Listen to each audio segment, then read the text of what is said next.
Hi guys, welcome back. Welcome if you're new here. My name is Megan, and I wanted to come on and give my review of the BodySlims program. It will probably be a little bit different than most of them that you've seen, and hopefully there's not too much background noise.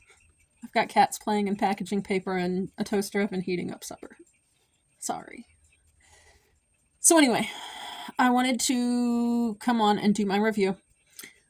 It is currently Saturday? Yeah. Yeah, it's Saturday of week 10. So technically we have our last weigh-in on Wednesday, this coming Wednesday, and that would be the final thing. And the seminars are over, but it sounded like Carla's doing something. I don't know. I'm going to put this out on Wednesday, but my final weigh-in doesn't really matter one way or the other in terms of my review. If you are going to be triggered by discussions of weight loss, probably not the best place to be. Other things that might come up: childhood sexual abuse, religion, eating disorders. So, might not be the video for you. And if those are issues for you, I'll just tell you right now that I wouldn't recommend the program. End of discussion. Nice and easy. If you want to understand where I'm coming from on that, keep listening. Just realize that if you need to duck out, duck out. The program. I would say that there is a pretty clear delineation between weeks 1 through 5 and weeks 5 through 10 in terms of atmosphere and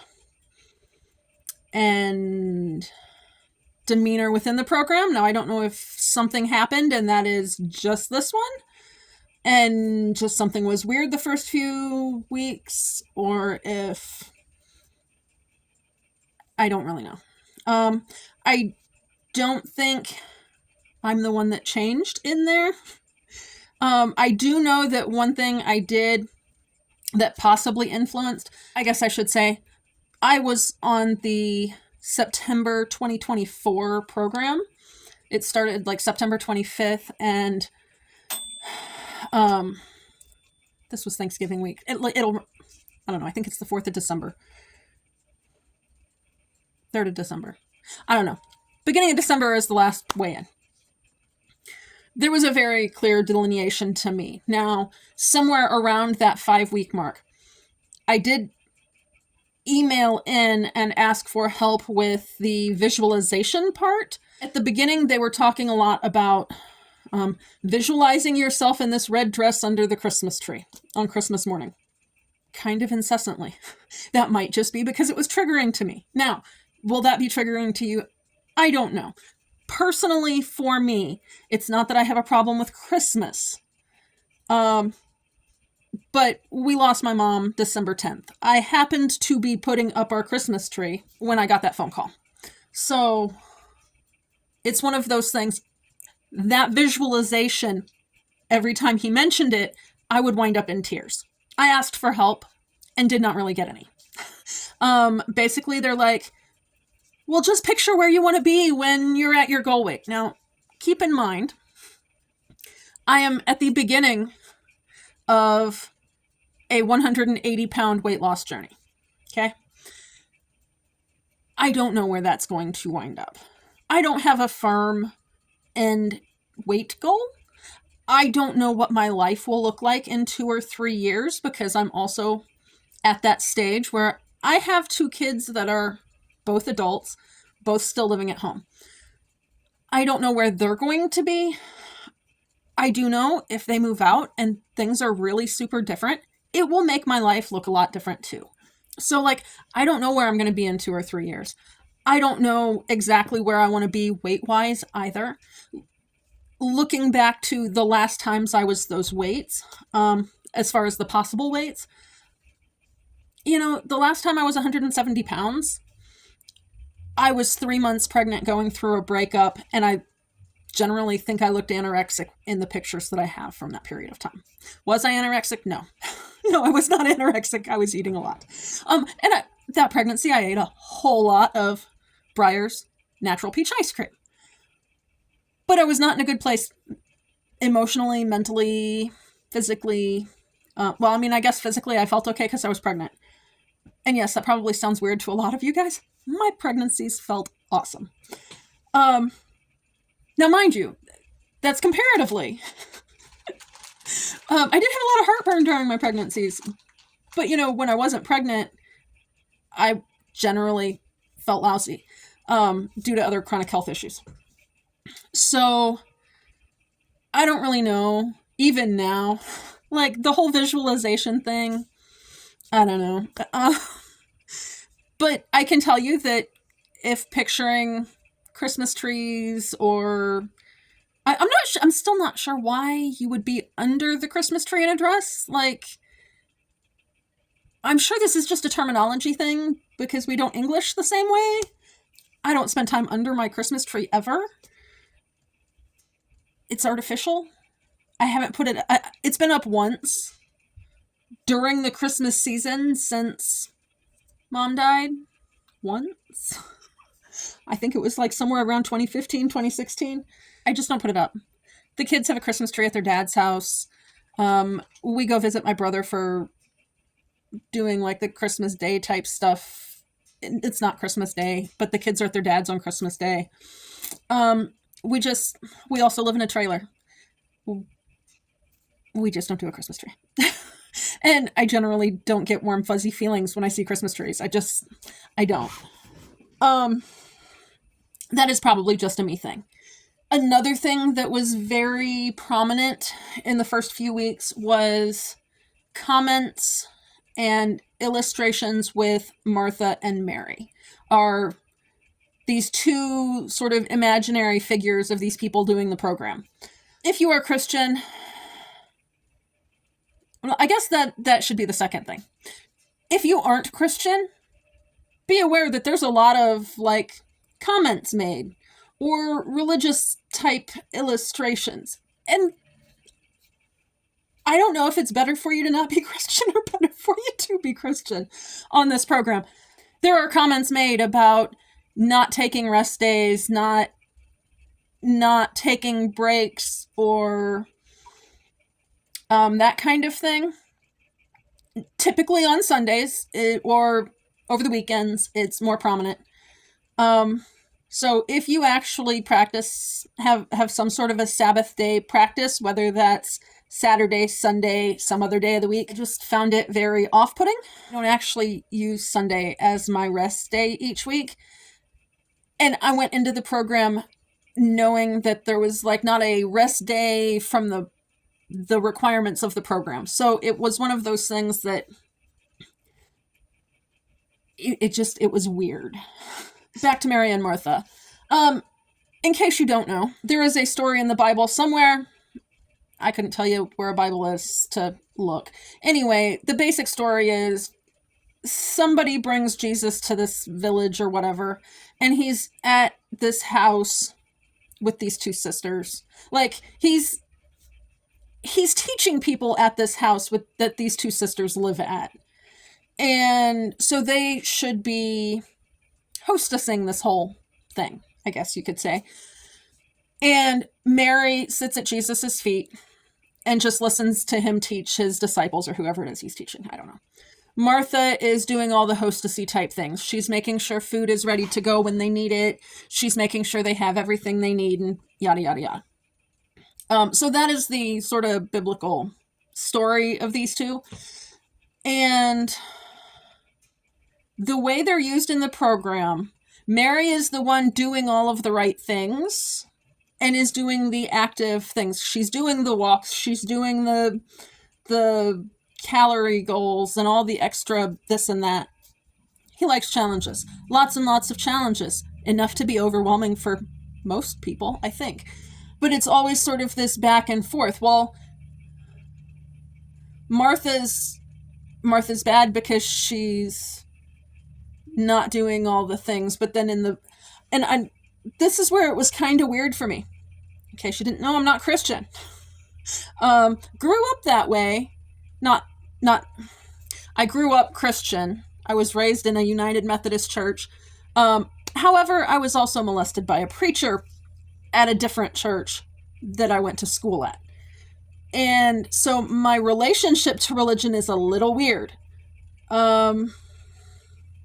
And I don't know. Since I started having flashbacks in my mid-30s, I've done some research on stuff like grooming and that kind of thing, and just to try and like understand. And I think this bugged me so much because it's sort of a bait and switch type thing. It's like you've always heard something one way, and then they're like trying to switch and make you think you're. I mean, like, they're not saying that they're trying to make you crazy, and it's just like it's backwards to the way. I don't know. It was weird. It kind of triggered me. Seriously thought about just completely putting it down and not doing anything else with it. And quite frankly, the only reason I didn't is because money is tight right now. And having spent $275 on this program, I wanted to at least see what is anything of actual substance to the program. Kept watching the seminars. I just kind of put a veil in between and got a lot more guarded with how I interacted with the program after that point. That first 5 weeks, there's a lot of, it's very, and like, I don't know if this is the whole dealing with the SA stuff or the empath side of things. It just felt very manipulative. And there were times he like very much was right up front and said like, yeah, I'm just like pulling the puppet strings, and I'm like trying to get you to do this and do that and not notice. And it was very weird. So yeah, if you pick up on people manipulating things, I'm not sure. I'm not a psychologist or a doctor or any of that kind of thing. Like, I don't want to use any of the big buzzwords that people talk about people being these days. I do think he has a bit of a God complex, because it comes back to that whole, he wants you to be Mary and sit at his feet and listen and do what he says.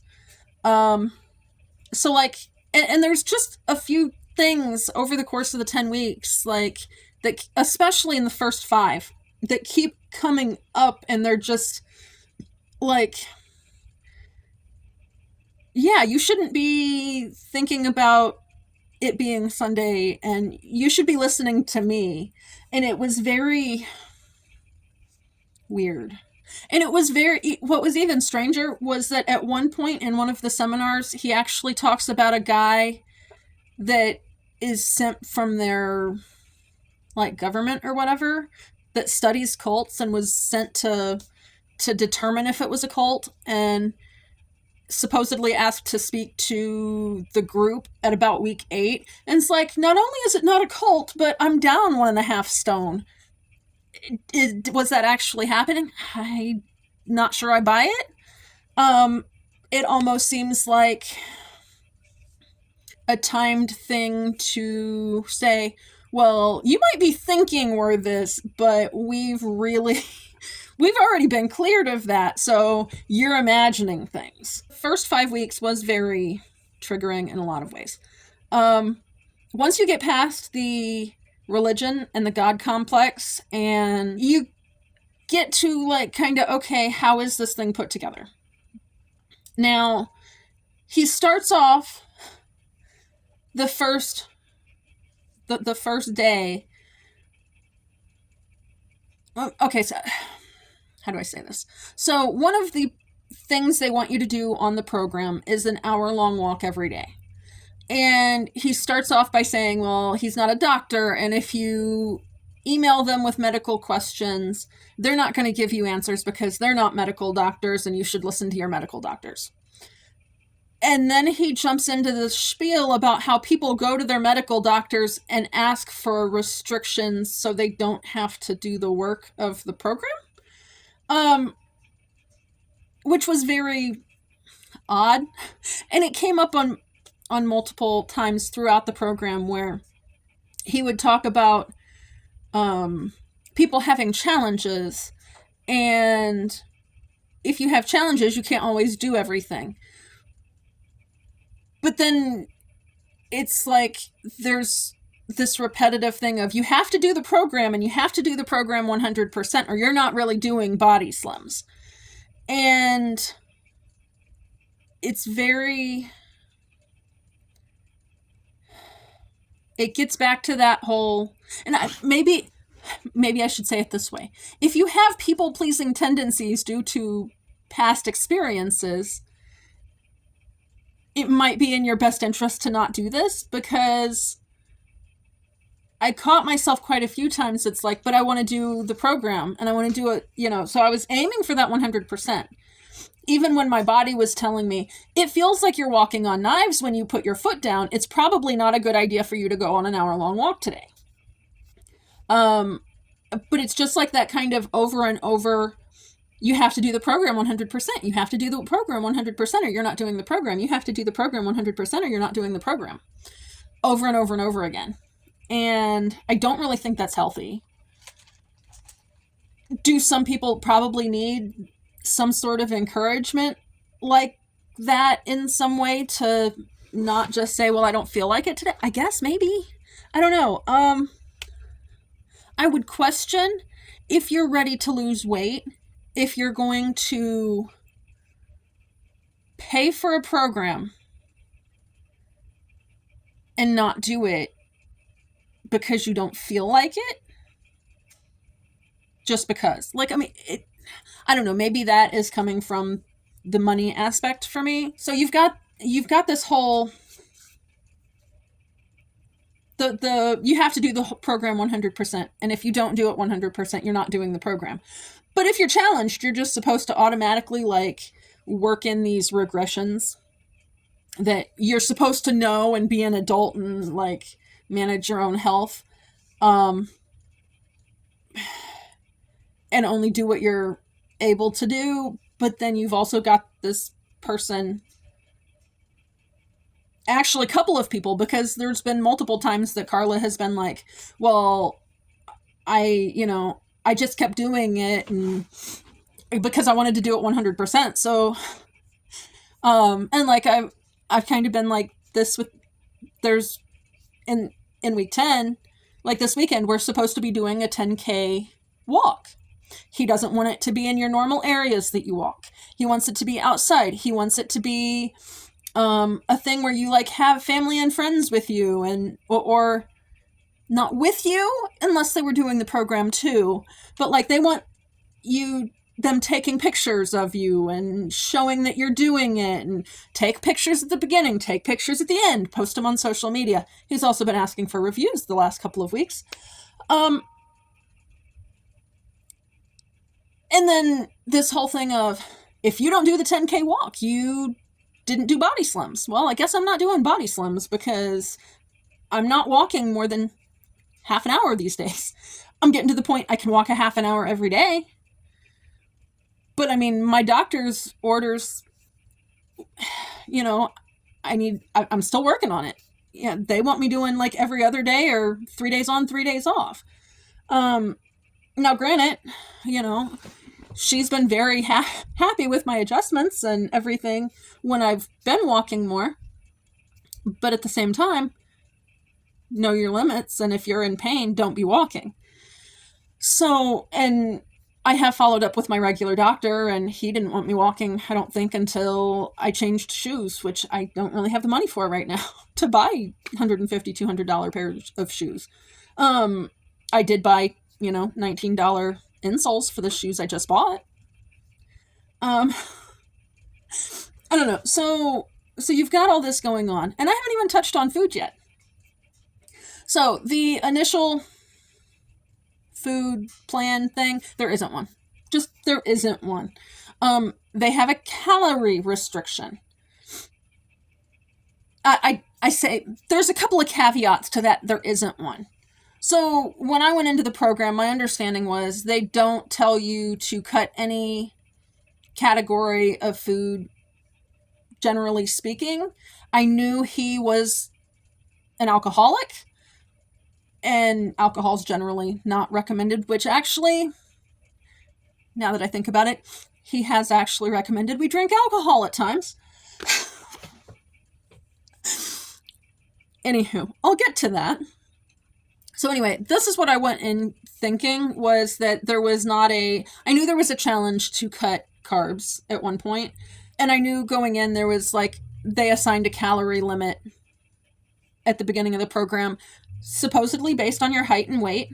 I don't really think they even look at your weight, honestly. I think they might look at your height a little bit, and I think they might look at your gender.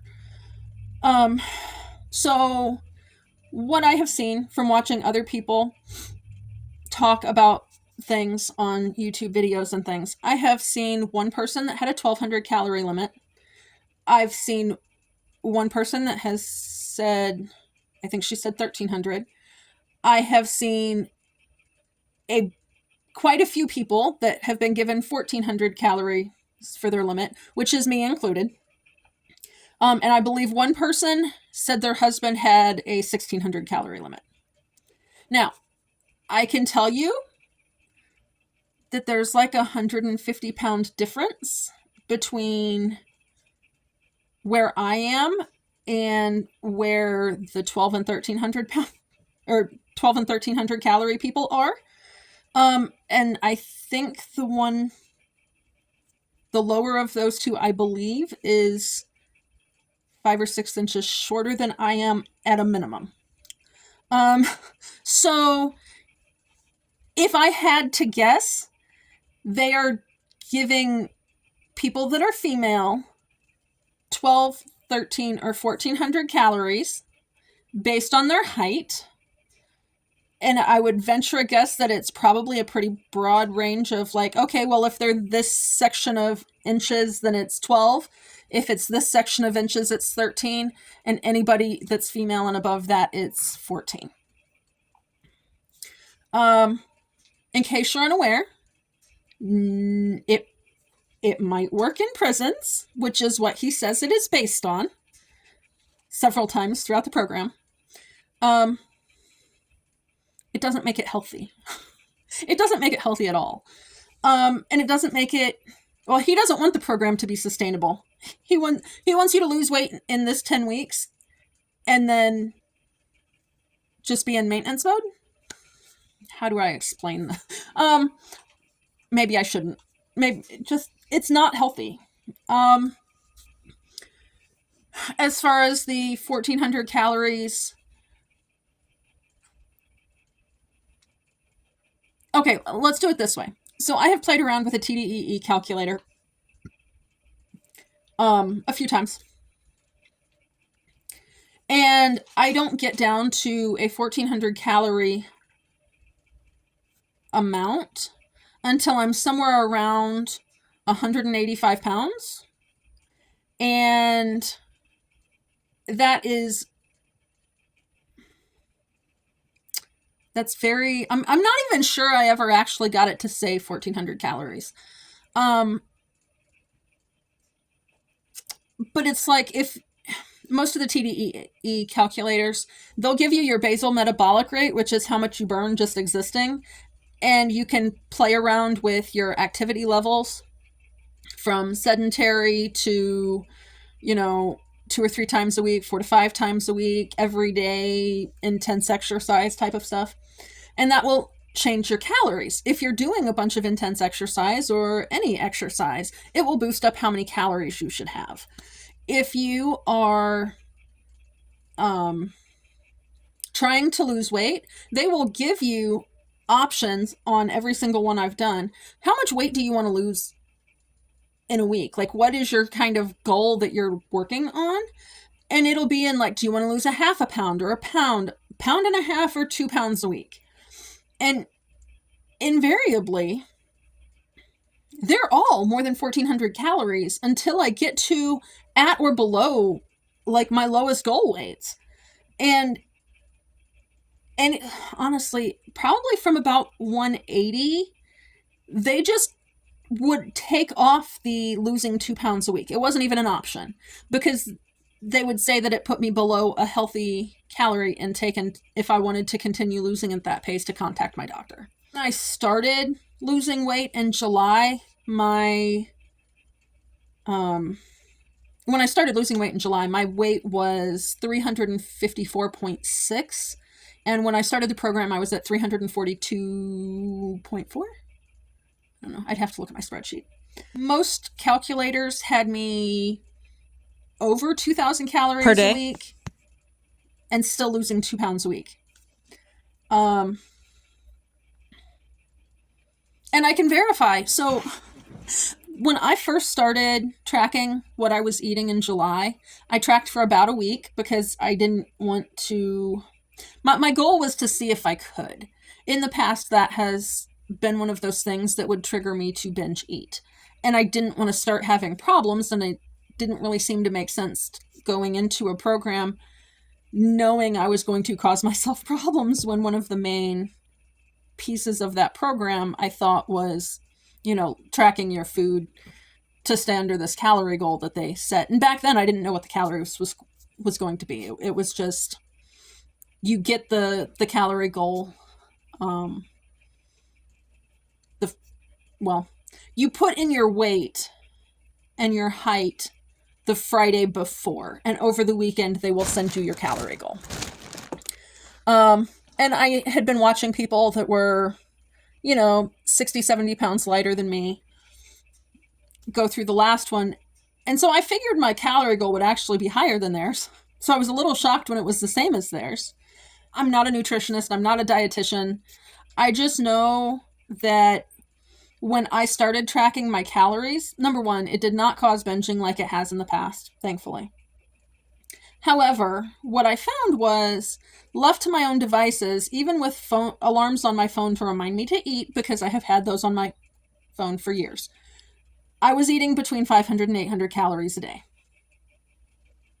Just period. That was my consumption I think I tracked for 4 days.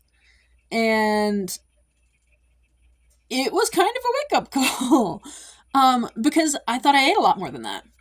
And I wasn't. And it's not that I don't eat a decent amount of calories when I eat. The problem is I don't really get hungry, so I forget to eat.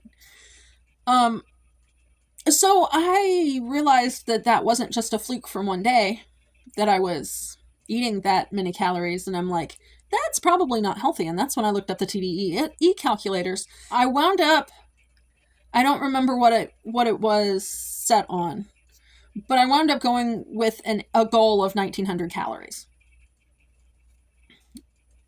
Now, it seemed like it might have a prayer of being doable, whereas 2,000, 2,100 did not seem doable at all. I started eating, I was shooting for that much. Not making it most days, but I would get close. And I started losing weight. The first week I tripled my calorie intake. I actually lost 4.4 pounds. And it was like, holy shit. Like, I'm eating more and I'm losing weight. This isn't right. And I'd been watching videos for 6 months at this point, and like, I'd seen several where it's like, starvation mode's not a thing. It doesn't exist. It's calories in, calories out. You just need to do more, blah, blah, blah. Maybe hormones, but, starvation mode's not a thing. And I don't know, maybe for guys it's not, but for me it definitely seems to be. So anyway, I was a bit worried. I was actually incredibly anxious because you can't see the app before that weekend before. You can't. They were doing live streams various places, but wouldn't do them on YouTube. I think, I can't say for sure, obviously, because I don't work there. My guess is that they probably don't do much on YouTube just because it probably gets flagged for eating disorders.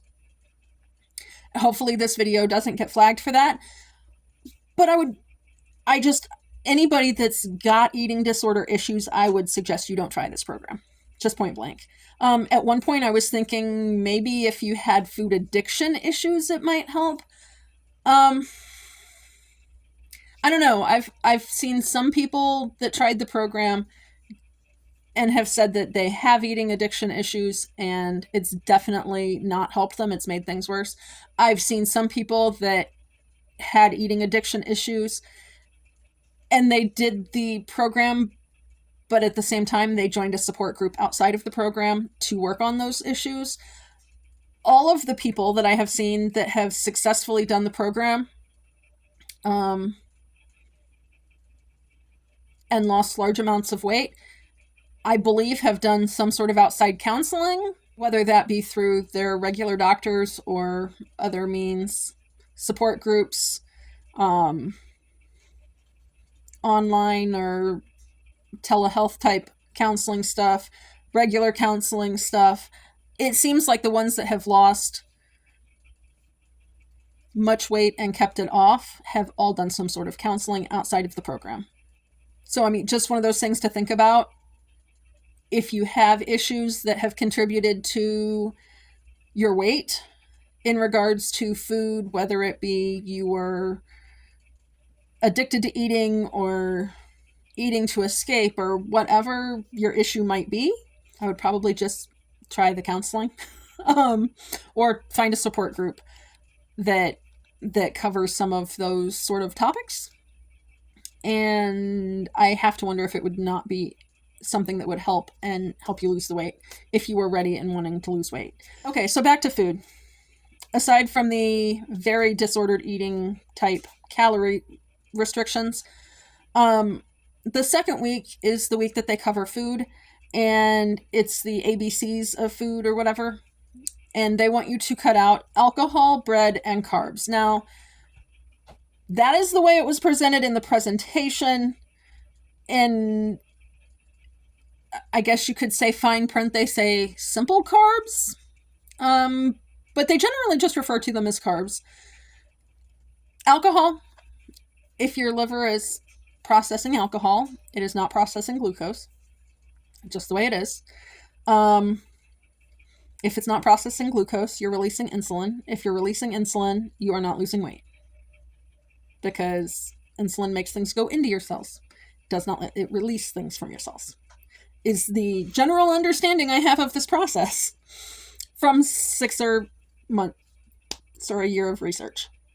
Like I said, he is also openly an alcoholic and says that he's an AA, or has been. I don't know if he still goes or not. Sometimes he kind of comes across as a dry drunk. Sometimes I don't know if I keep in mind, I've never gone to an AA meeting, and I did not really deal with that much in the person in my life that was in AA. They occasionally dealt with people that would put them in very bad moods when they were acting like a dry drunk.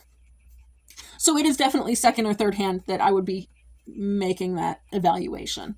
I can tell you that every addict I have met, dealt with, or been around, they can have sort of a I want what I want when I want it type mentality at times. And that definitely comes across to me. Now, again, that's one of those things where it's like, it was typically coming across when he was being manipulative or triggering other things within me. So I can't say for sure that that is, yeah. Just know that it's there.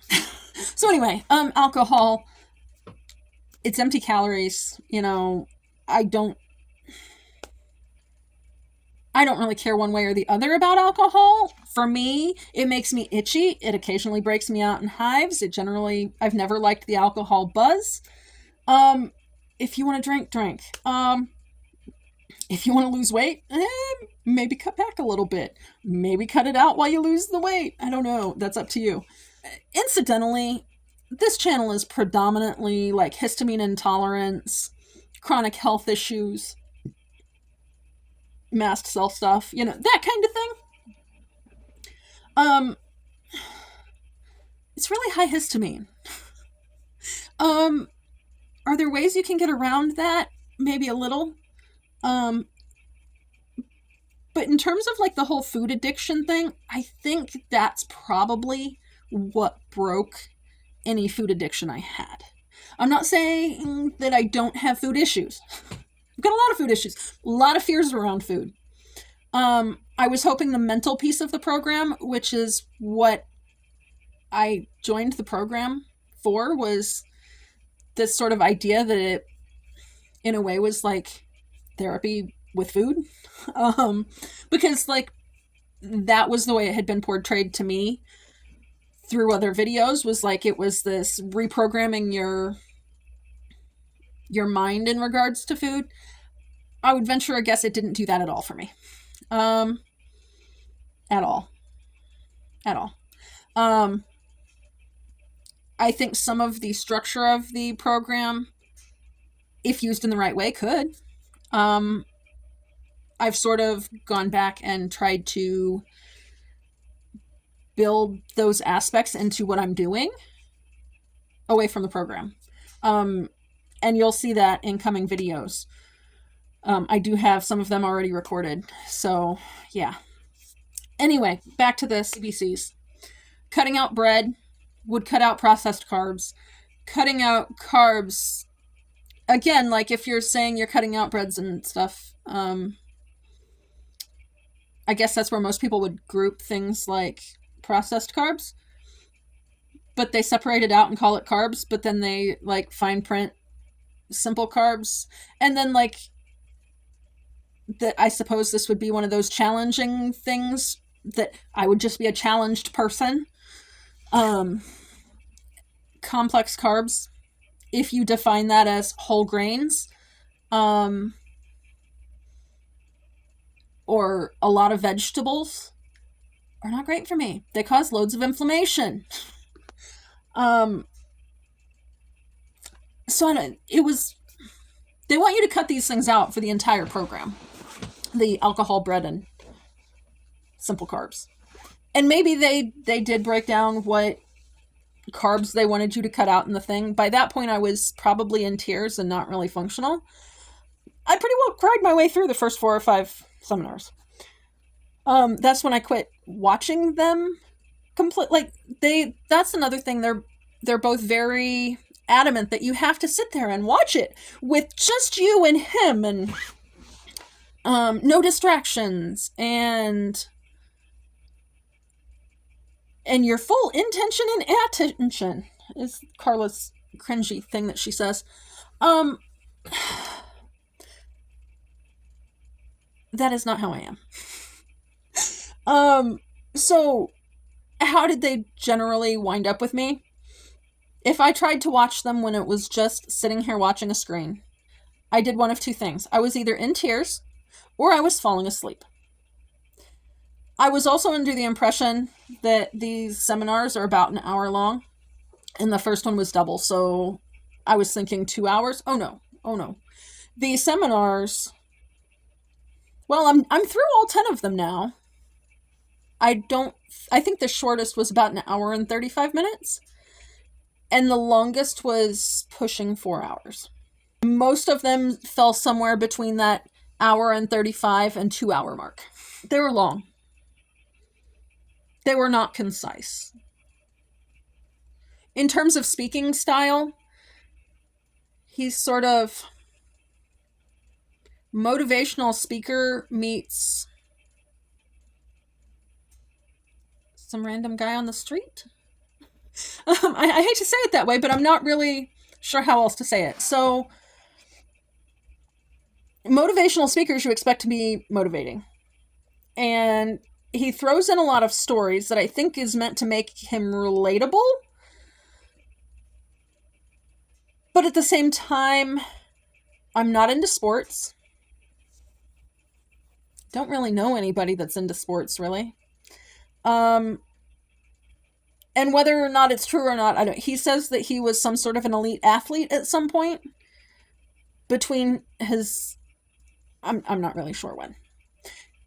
He lost his dad at a young age, 10 or 13, somewhere in there, and was told by a doctor at 23 that he was going to be dead if he didn't quit drinking. So somewhere between his teenage years and 23, in that 10 years, he was, I guess, an elite athlete with a major drinking problem, which, at least in the world I live in, I think is typically sort of mutually exclusive. So I don't know. I don't know what it's like to be an elite athlete. I don't want to be an elite athlete. It's not relatable to me. Stumbling into or out of a doctor's office to drink, also not relatable to me.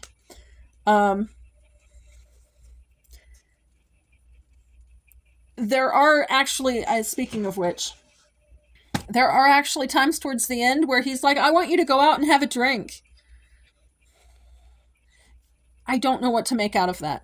You're freaking in AA, and telling people to go drink does not make sense to me. It just, I don't know. It's just, no. After that 5 or 6 week mark, I will say he sort of flipped a switch, I guess, and went to almost never commenting on Christmas trees. Like, he might slip one comment in about Christmas in each seminar, but he didn't mention Christmas trees until week 10. He supposedly records each of these seminars every time he does the program. So I don't know if that was because I wrote in and said, look, I don't know what to do with this. I'm winding up in tears every seminar because you keep talking about freaking Christmas trees and I don't know what to do with this. So that might be it. I don't know. Second half of the program, he very much sort of flipped a switch, and instead of it feeling manipulative and still had an undertone of the God complex going on, but it was much more coach, I guess you could say. Kind of a weird team aspect, considering we're not on a team, and I don't know. Like, again, I don't understand, or let's put it this way. I was on arthritis medication at 16 in the same dosage my 60-year-old dad was.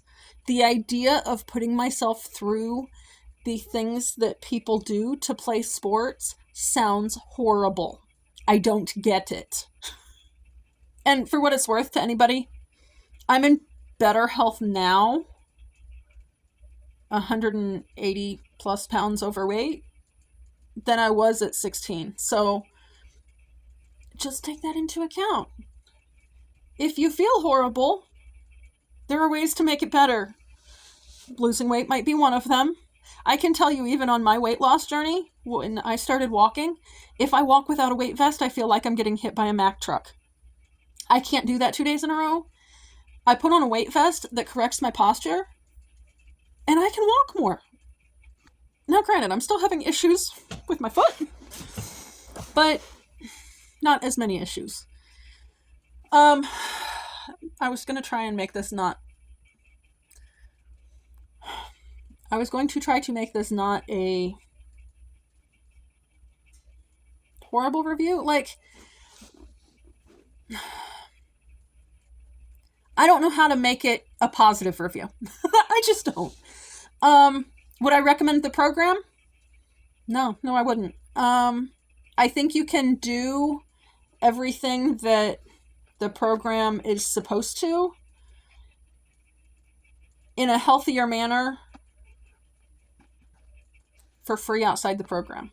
I think the program will be triggering for a lot of people in different ways. And I don't think that's really a healthy place to be in terms of losing weight.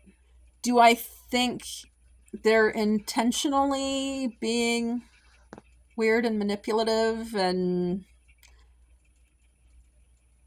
coming across like they're trying to groom you to lose weight. Maybe? Like, I don't...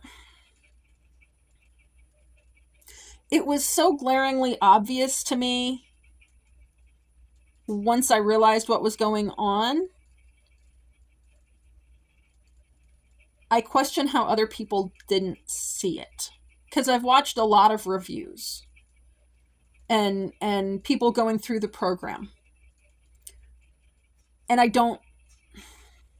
At the same time, the other people may not have had the same experience as I did. They may not have picked up on some of the nuanced things I did, or been at a place with their mental health healing, I guess you could say, to have been able to sit back and process what was going on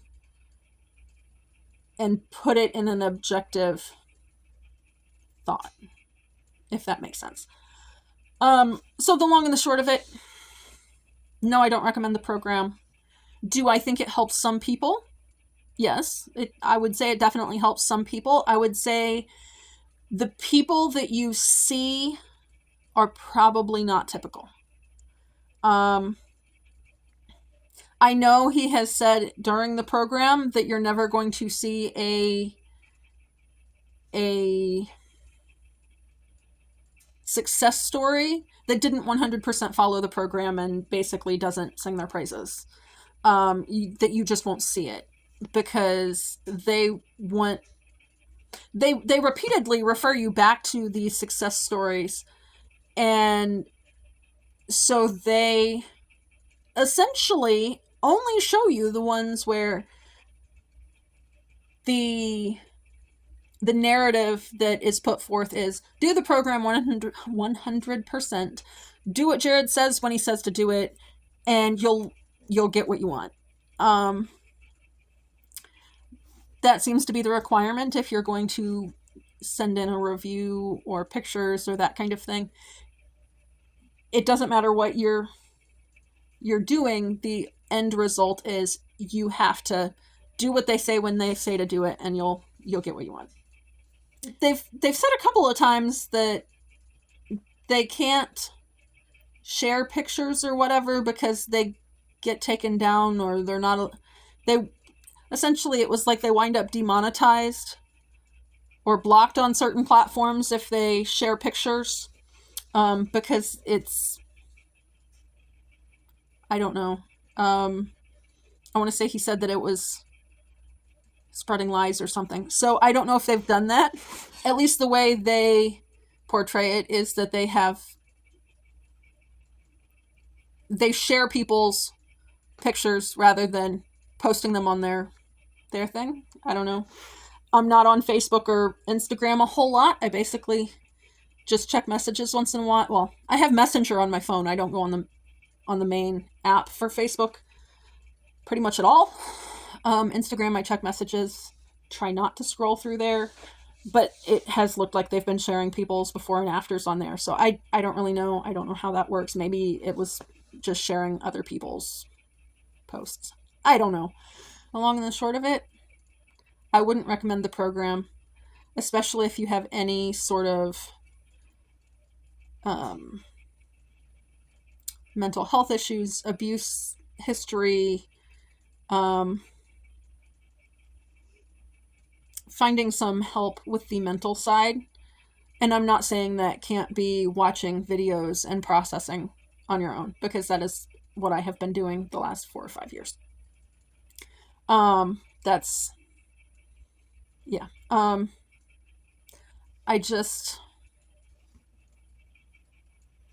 can't recommend it when I don't think a huge portion of it is healthy. Later in the program, they actually do a 2-week food challenge where they want you to cut carbs even more.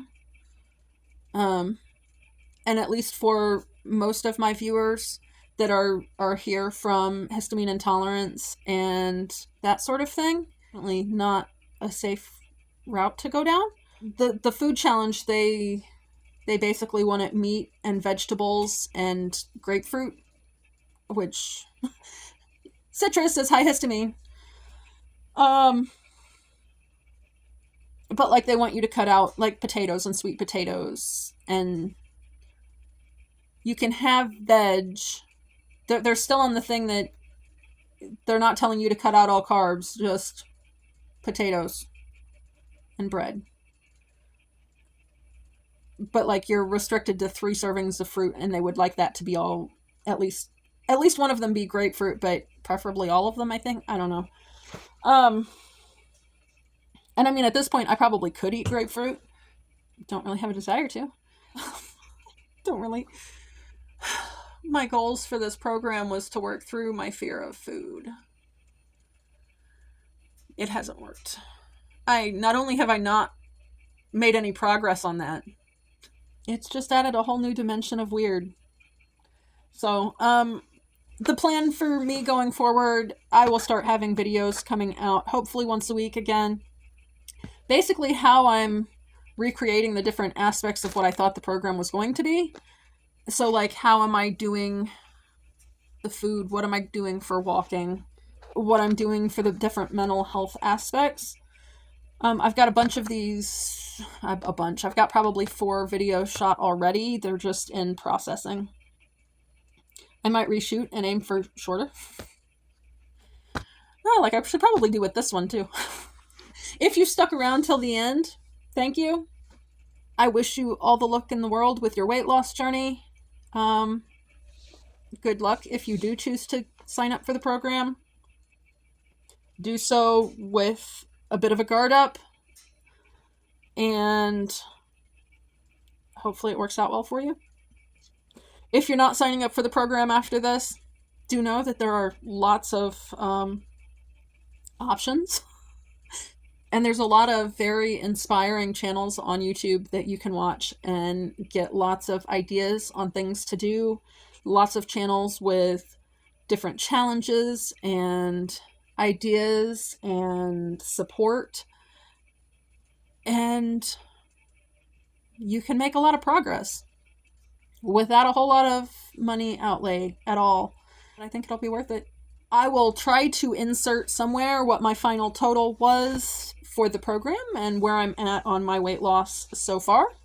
I will see you guys next week.